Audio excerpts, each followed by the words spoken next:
quero convidar vocês a abrirem novamente no texto que já lemos na abertura do culto, Êxodo capítulo 14, e nós leremos ou releremos verso 15 apenas. Já lemos toda esta sessão, conhecemos razoavelmente bem essa história, e eu gostaria de ler com os irmãos o verso 15 de Êxodo 14.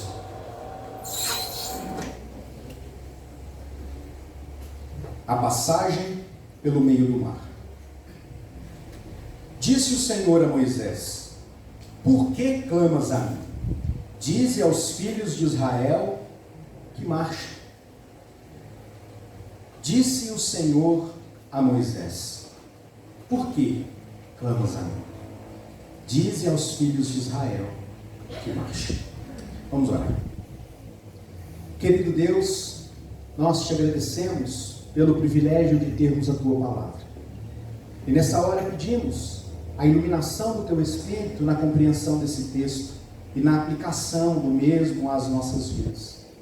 Ó Deus, que o Senhor seja exaltado aqui nessa noite, que o Teu nome seja glorificado e que a Tua igreja, Deus, seja por Ti mesmo edificada, em nome de Jesus. Amém.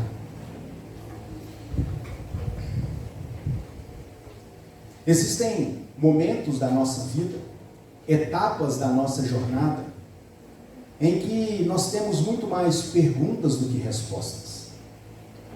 Existem fases da nossa vida que nós sabemos muito pouco a respeito das coisas que nos cercam, de como será o nosso futuro, ou ainda de como lidar com o nosso presente. E este é exatamente a situação que Moisés se encontra. A história de Moisés, a sua vida, pode ser dividida em 3 etapas de 40 anos. Nos primeiros 40 anos, por provisão divina, Moisés cresceu no Egito como filho da filha de Faraó. Alguém conhecido, reconhecido, com autoridade, teve ali a melhor instrução, mas isso não foi suficiente para dar sentido à sua vida. E depois desta primeira etapa de preparação, ele sai do Egito e vai para o deserto, cuidar de ovelhas de seu sogro. Percebam que contraste. O filho da filha de Faraó, agora como alguém sem herança, sendo perseguido, longe de onde ele foi criado, onde ele foi exaltado, tinha autoridade. E ali no deserto ele passa outros 40 anos, mas pasme, estes 40 anos também não era aquilo que daria sentido à vida de Moisés. Num dos dias, onde tudo parecia muito normal, mais um dia de pastoreio com as suas ovelhas, cabras, Moisés percebe algo interessante. Um pequeno arbusto estava em chamas. Isso poderia ser algo comum numa região desértica, muito calor. No entanto, Moisés percebeu que aquela sarça, ela queimava intensamente, mas não era consumida. E aquilo chamou a atenção de Moisés. Ele se aproxima. E então lhe é revelado que aquela era um evento de teofania. Um evento de Deus presente. Deus então diz a Moisés: tire as sandálias dos pés, porque o lugar onde você está é santo. Aquele era mais um lugar do deserto, mas o que fazia daquele lugar santo não era as coisas que ali estavam, mas a presença do Deus que é santo. E Deus dá uma difícil tarefa para Moisés: eu ouvi o clamor do meu povo e escolhi você para tirá-los do Egito. Começa então a terceira e última fase de 40 anos da vida de Moisés, grande profeta de Deus. E essa sim a mais difícil, essa a mais instigante, aquela que traria profundos sofrimentos à sua alma, mas também intensas recompensas. porque Deus se revelara a ele. Conhecemos a história. Moisés vai até o Egito, pragas são impelidas contra os egípcios, Deus endurece o coração de Faraó, depois Deus amolece o coração de Faraó, o povo sai, Deus novamente endurece o coração de Faraó, e Faraó começa uma perseguição contra o povo de Israel. Moisés chegou ali no Egito desacreditado, na companhia de Arão, seu irmão. Ele fez ali alguns sinais que Deus lhe permitira fazer. O povo não tinha lá muita convicção ainda na liderança de Moisés, e por muitas vezes eles murmuraram. No texto que lemos, eles acabaram de sair do Egito, e mais uma vez acontecia aquilo que aconteceu com Moisés no deserto, uma teofania, uma aparição de Deus. Deus se revela ao seu povo, e naquele contexto, com uma coluna de nuvem que protegia o povo durante o dia, uma coluna de fogo que iluminava e aquecia o povo no deserto árido e frio durante a noite. Anjos do Senhor iam à sua frente. Deus estava presente com o seu povo. Mas sabe, irmãos, as adversidades fazem parte da nossa vida, assim como fazia da vida de Moisés. Tudo parecia ir muito bem, até que adiante estava o Mar Vermelho. E aquele foi um momento de muita tensão. O povo olhava para frente um grande mar, olhava para trás um grande exército vindo, como quem deseja exterminar Israel de uma vez por todas. E naquele contexto de dificuldade, sobravam perguntas e faltavam respostas. O texto nos diz que o povo murmurou contra Moisés. O povo não aguentou ter aquela dificuldade à sua frente, sem que o seu coração se voltasse para o Egito, e quem sabe começaram a pensar: melhor seria se tivéssemos ficado lá, agora morreremos aqui nesse deserto.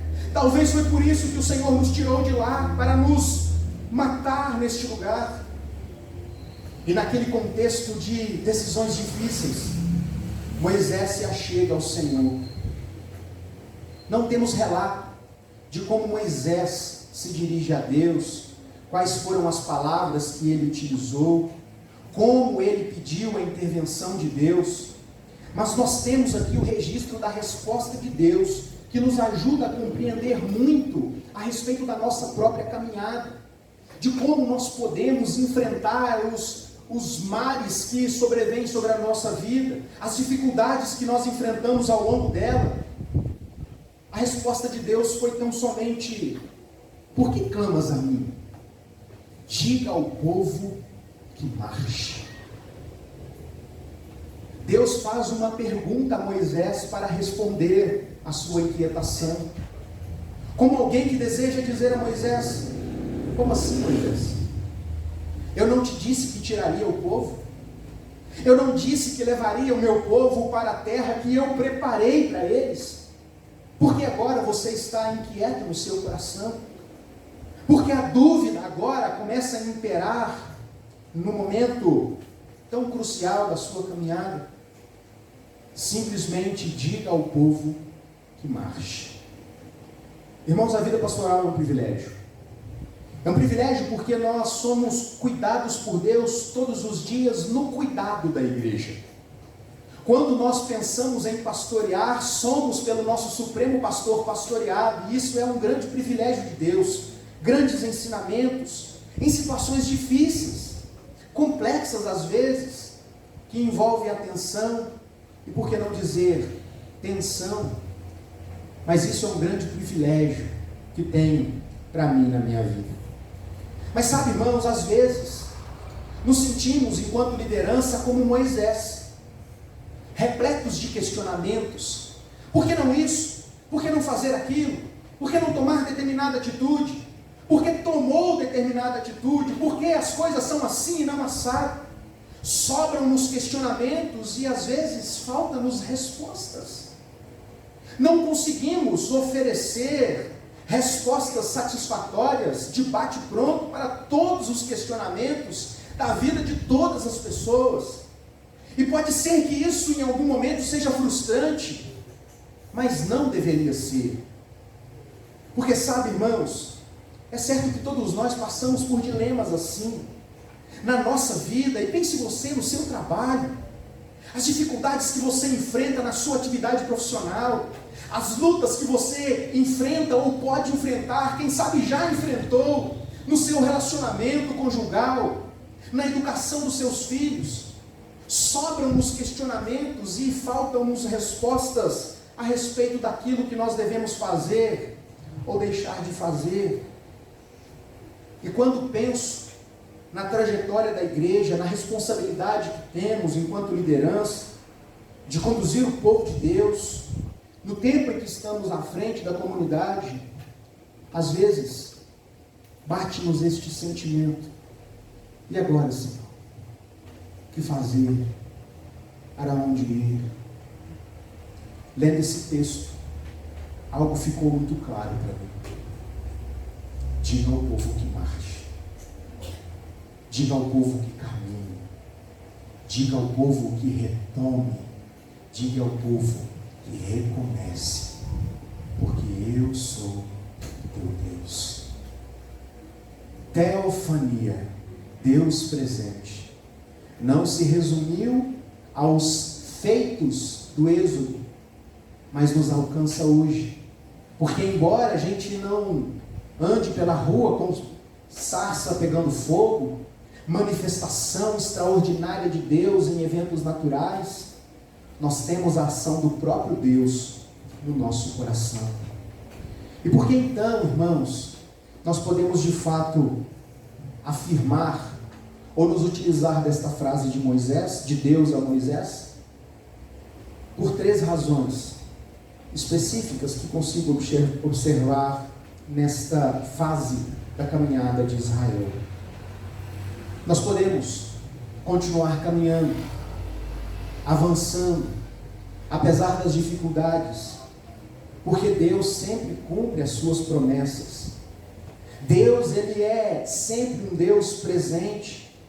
A promessa que Deus havia feito a Israel, Ele disse que certamente Ele ouviu a aflição do seu povo e Ele decidiu, por sua livre graça, libertar o seu povo e levá-los em segurança para uma terra que Ele havia preparado, a Canaã, uma terra onde jorra leite e mel.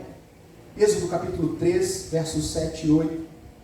Deus havia prometido a Moisés que livraria o seu povo das mãos dos egípcios. Mas não somente isso, Deus prometeu e Deus cumpriu. Deus se fez presente na caminhada do seu povo. E quando eles estavam naquele momento de dificuldade, Moisés clama a Deus: e agora, Senhor, o que nós faremos? Deus relembra Moisés das suas promessas e diz: por que clamas a mim? Continue, diga ao povo que marche. E o texto, meus irmãos, é maravilhoso e nos dá conta de como Deus proveu solução para aquele problema intransponível. Atravessar o mar sem uma embarcação adequada era algo impossível. Imagine atravessar o mar sem embarcação nenhuma. Diz-nos o texto que Moisés então estendeu o varão, o cajado, e Deus fez soprar um vento e separou as águas. Deus fez o impossível, o improvável e o inesperado acontecer. Porque Deus cumpre as suas promessas. Às vezes, quando olhamos para as dificuldades da nossa vida, e nós temos vivido dias de muita instabilidade, muitos questionamentos a respeito de tantas coisas, demandas que nos são novas, não estávamos preparados para elas, mas precisamos apresentar uma resposta plausível. Tudo que nós precisamos ter em mente é que nós precisamos obedecer a Deus, crer nas suas promessas. Precisamos olhar para o relato desta saída e deste livramento como uma prova de que Deus Ele cumpre cada uma de suas promessas. Talvez você possa olhar para esse texto e dizer: muito pouco isso tem a ver comigo. Esta foi uma promessa específica para Israel. Diga ao povo que marche, diz respeito ao povo no êxodo. É verdade, mas não é toda a verdade. Porque Deus, ao longo da revelação, trouxe-nos promessas tão preciosas quanto essa. A de Mateus, capítulo 28, parte B do verso 20, onde o próprio Jesus diz que eu estarei com vocês todos os dias, até a consumação do século. Isso deve ser suficiente para nós quando nós enfrentamos as adversidades da vida, quando sobram-nos questionamentos e faltam-nos respostas. Como agir? Nós precisamos obedecer a Deus, nós precisamos continuar firmes. Nós não sabemos todas as coisas a respeito de tudo, mas nós sabemos aquilo que precisamos saber. Deus, Ele se faz presente. E esta é a segunda razão pela qual nós não precisamos temer o mar vermelho. Esta é a razão pela qual nós podemos dizer uns para os outros: ei, avante, avance, continue, não fique pelo caminho, porque Deus está conosco. Como eu disse, meus irmãos, muitos foram os sinais de Deus na libertação de Israel, eventos extraordinários, teofânicos, como eu disse.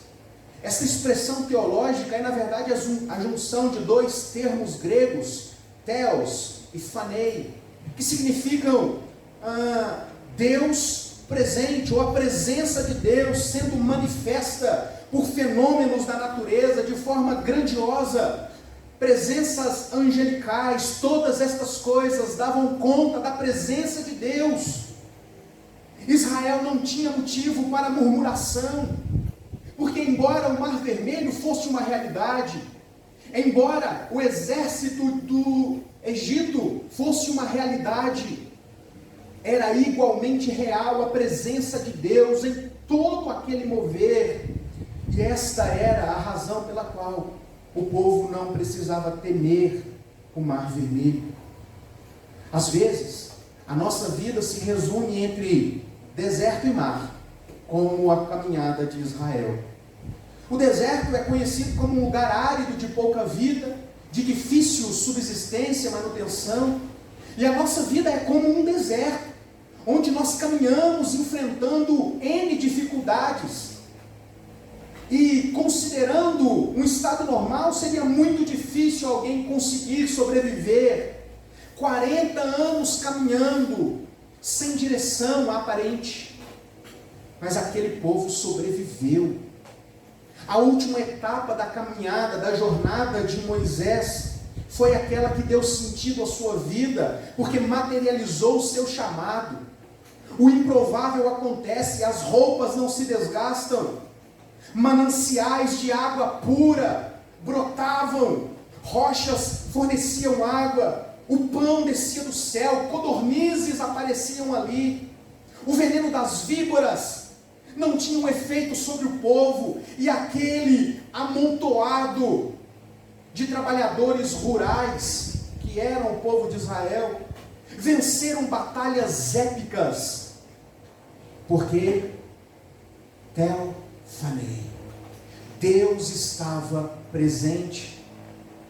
Assim como nos nossos dias, olhamos, meus irmãos, para os questionamentos que temos hoje, olhamos para as lutas e as demandas da nossa sociedade, às vezes ficamos atônitos, não temos uma opinião a respeito de tantas coisas, tudo muda muito rápido.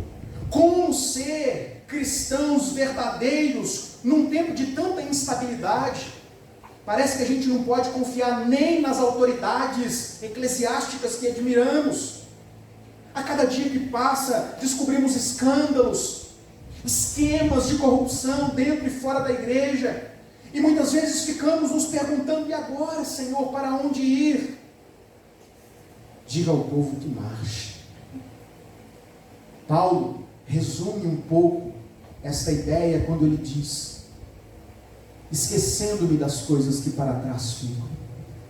Eu prossigo para o alvo, para o prêmio da soberana vocação em Cristo Jesus. Irmãos, ao olharmos para a nossa frente e encontrarmos um mar vermelho, uma dificuldade, incertezas, e no nosso coração tendermos a murmurar, a reclamar, como Spurgeon dizia, a murmuração é o gemido do inferno, porque denota ingratidão. Que nós nos lembremos que Deus cumpre as suas promessas e que Deus se faz presente na nossa caminhada. Como enfrentar as lutas dos dias que nós vivemos, como lidar com as dores naturais dos dias tenebrosos que nós enfrentamos, com obediência. Continuem caminhando, eu vou conduzir vocês, assim como Deus ao longo daqueles 40 anos conduziu Israel segundo a sua vontade para a terra prometida. Deus tem nos conduzido como igreja, Deus tem nos guiado os passos, apesar de muitas vezes sermos desobedientes. Ele tem nos chamado, irmãos, a uma vida de fé. Mas às vezes nós olhamos mais para o mar, olhamos mais para o exército do que para a manifestação de Deus. E a história de Israel nos ensina uma terceira e última lição. Todos nós temos lutas, todos nós, em maior ou menor grau, em maior ou menor profundidade, todos nós enfrentamos algum tipo de oposição. Israel teve muitas lutas ao longo da sua jornada e obteve vitória. Por que isso? Eles venceram porque não lutaram. É interessante, irmãos, como aquele povo fugitivo derrota um exército tão poderoso. Moisés, no relato do Êxodo, faz questão de elencar o poderio bélico de Faraó, dos seus cavalos, dos seus cavaleiros, da sua tropa de elite correndo atrás do povo escravo que estava fugindo. Eles venceram aquela batalha do Mar Vermelho sem ter que levantar uma só espada. Irmãos, as nossas lutas cotidianas não são ou não serão vencidas pela nossa capacidade de articular as situações, de conter conflitos, mas na dependência de Deus. Hoje pela manhã falávamos a respeito dos ensinamentos de Jesus por meio da oração. Você deseja de fato vencer estas coisas? Dobre os seus joelhos. Às vezes as pessoas dizem que nós precisamos começar bem o dia de pé. Eu penso que nós começamos bem o dia quando começamos de joelhos. E aqui é uma figura de linguagem, de joelhos como alguém que começa o dia orando. Você não precisa necessariamente estar fisicamente de joelhos para estar espiritualmente prostrado diante de Deus. Mas se isso acontecer, o seu dia será diferente. Moisés não sabia o que fazer, mas pela resposta de Deus entendemos que ele talvez estivesse agitado. E agora, Senhor, as pessoas estão reclamando. E Deus diz para ele: como assim? Por que você está clamando a mim? Diga ao povo que marche. É para frente que se anda. Quando nós nos lembramos que as nossas batalhas, que as nossas dificuldades devem ser enfrentadas com oração, com jejum, com intimidade com Deus, elas se tornam menores. Nós conseguimos ter paz em meio às dificuldades. O povo que murmurava numa margem do Mar Vermelho foi o mesmo povo que na outra margem estava dançando e cantando, adorando a Deus, como Miriam. Por que isso? Porque Deus cumpre as suas promessas, porque Deus está presente e porque é Ele quem nos livra. Que nós possamos, queridos, entregar as nossas batalhas nas mãos do nosso Deus. Que nós possamos começar o ano de 2022 recomeçando no nosso relacionamento com Ele. Nós não estamos sozinhos. As nossas lutas cotidianas não precisam e não devem ser travadas sozinhas. Nós temos uns aos outros e todos nós temos o Senhor. Eu gostaria de concluir esta nossa reflexão lembrando as palavras de Davi no Salmo 37, verso 5, onde de forma muito especial ele resume um pouco daquilo que nós devemos, da forma com que nós devemos agir na nossa vida. Quando ele diz assim: entrega, abre mão, deposita no Senhor o seu caminho, confia nele e tudo mais ele fará.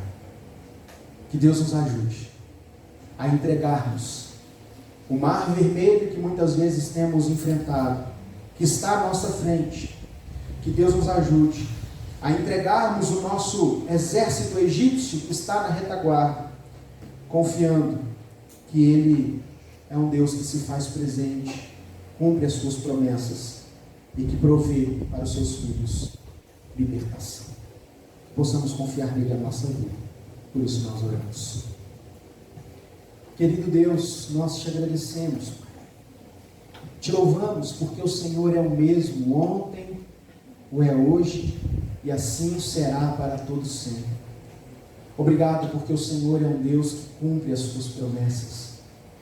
Um Deus que se faz presente no nosso coração, na ação do Espírito Santo, nos consolando, nos direcionando. Obrigado, ó Deus, porque o Senhor é quem nos livra, o Senhor é quem nos liberta, o Senhor é quem luta as nossas batalhas por nós.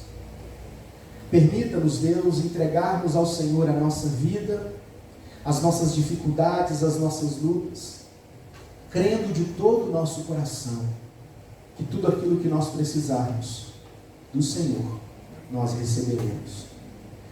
Que a bênção do Senhor seja sobre a vida dos meus irmãos. Deus, e seja qual for a luta que estiverem enfrentando, que o Senhor seja bondoso para com eles. Ó Deus, que as perguntas e questionamentos que muitas vezes possam surgir, ó Deus, no coração dos meus irmãos, sejam respondidas na ação do Teu Espírito Santo.